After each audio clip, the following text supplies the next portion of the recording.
Tot 2019 stond hij bekend als een vriendelijke en behulpzame inwoner van Capelle.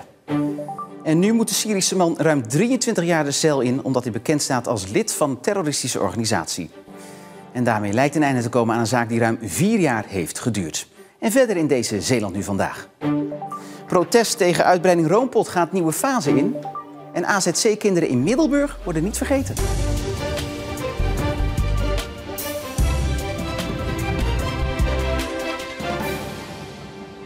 Goedenavond. 23,5 jaar cel. Dat is de straf die het gerechtshof in Den Haag oplegt aan een 52-jarige Syriër uit Capelle. Het is een hogere straf dan de rechtbank de man eerder oplegde. De Syriër is vervolgd voor deelname aan een terroristische organisatie. Hij zit al sinds 2019 vast. De man uit Capelle werd ervan verdacht lid te zijn geweest van Jabhat al-Nusra, een tak van Al-Qaeda in Syrië die gezien wordt als een terroristische organisatie. Ook zou hij leiding hebben gegeven aan de executie van een buiten gevecht gestelde Syrische militair. De rechtbank in Den Haag gaf de man in 2021 20 jaar cel voor het doden van de militair. Maar hij werd vrijgesproken van lidmaatschap van een terroristische organisatie. Het Openbaar Ministerie ging in hoger beroep tegen die gedeeltelijke vrijspraak. De verdachte ging in hoger beroep omdat hij vindt dat hij geen oorlogsmisdrijven heeft gepleegd. Bovendien was hij het niet eens met de hoogte van zijn straf.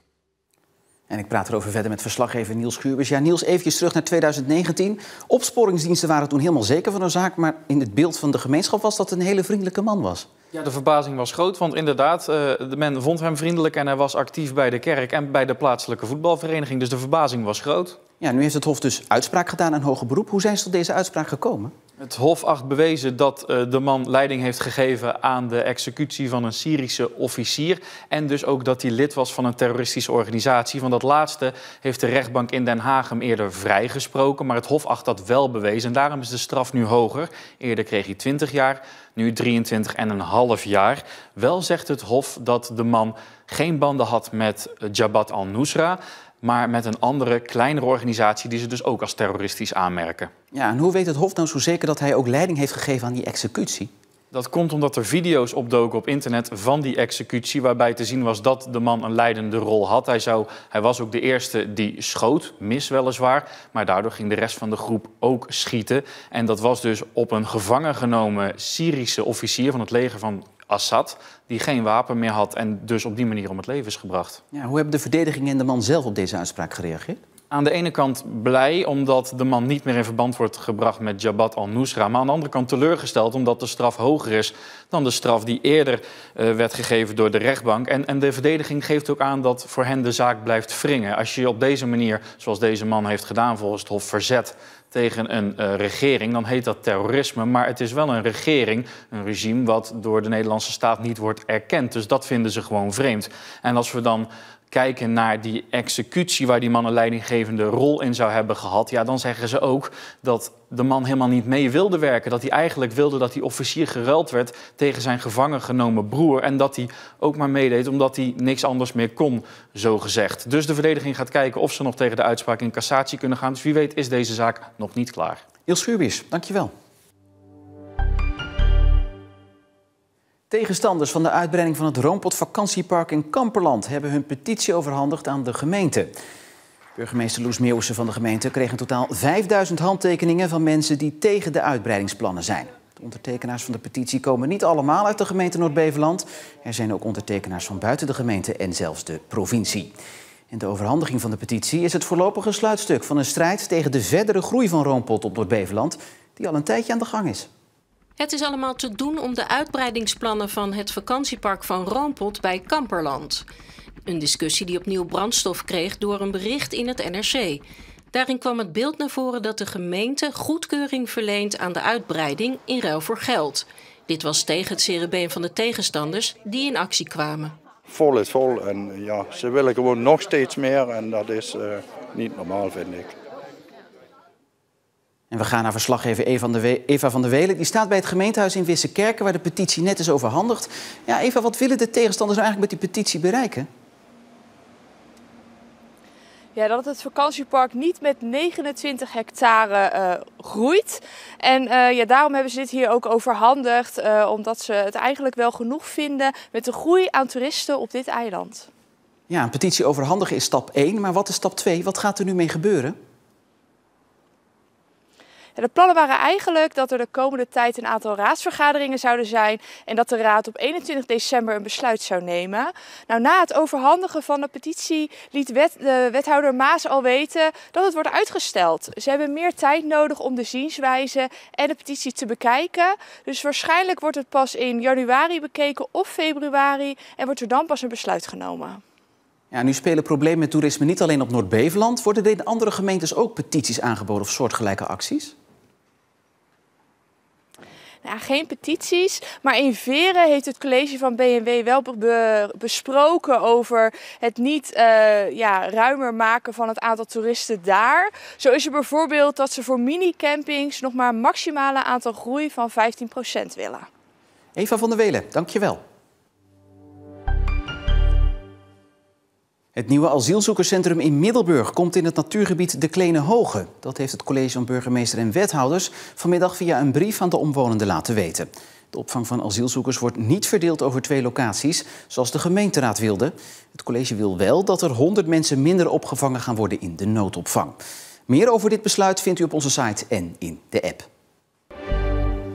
De gemeente Vlissingen roept gebruikers van lachgas op de lege lachgascilinders bij de Milieustraat in te leveren en niet met het restafval weg te gooien.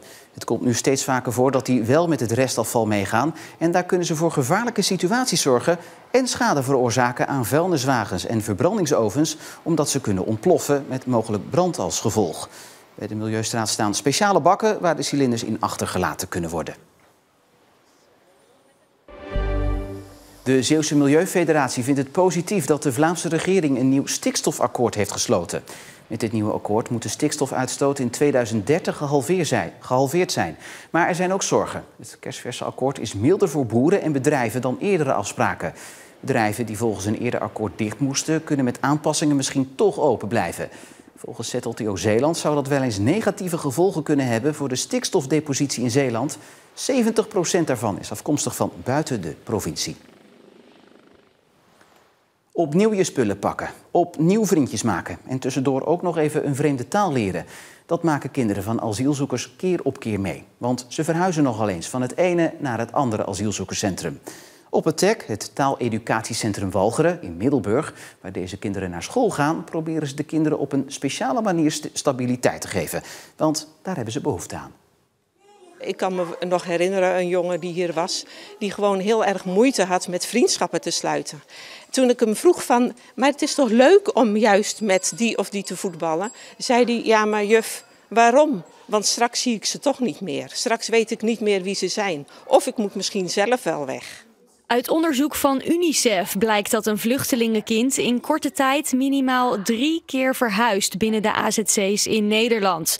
Dat komt bijvoorbeeld door het sluiten van opvanglocaties. Kinderarts Elsbeth Peek, die onder andere werkzaam is in het AZC in Middelburg, ziet ook de negatieve gevolgen van het gebrek aan stabiliteit door verhuizingen. Kinderen gaan dan bijvoorbeeld slechter slapen, slechter eten, willen niet meer contact maken met andere leeftijdsgenootjes, trekken zich terug. Wat doet dat met hen als ze volwassen worden? Wat voor effect heeft dat? Cognitieve ontwikkeling kan gestagneerd zijn of dat ze toch op een lager niveau uiteindelijk zijn uitgekomen dan eigenlijk mogelijk zou kunnen zijn.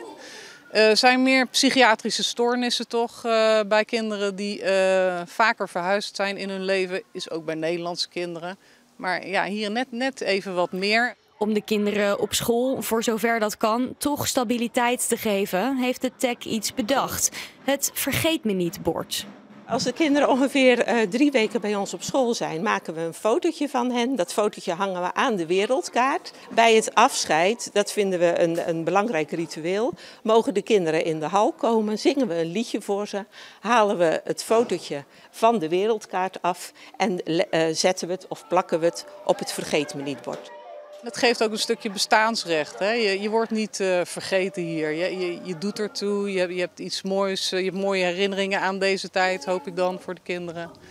En ja, ik denk dat het wel iets toevoegt. Ze moeten weer leren, omdat zij gewoon heel veel ingrijpende gebeurtenissen hebben meegemaakt, dat ze vertrouwen kunnen hebben in hun toekomst. Dat ze weer gaan geloven in zichzelf, dat ze weer gaan geloven in hun omgeving. Want dat maakt dat ze kunnen gaan leren en dat ze zich kunnen gaan ontwikkelen. Het TEC hoopt dat het COA, dat de opvang van asielzoekers coördineert, meer rekening gaat houden met vluchtelingenkinderen. Tot die tijd probeert de school de kinderen zo goed mogelijk zelf te begeleiden.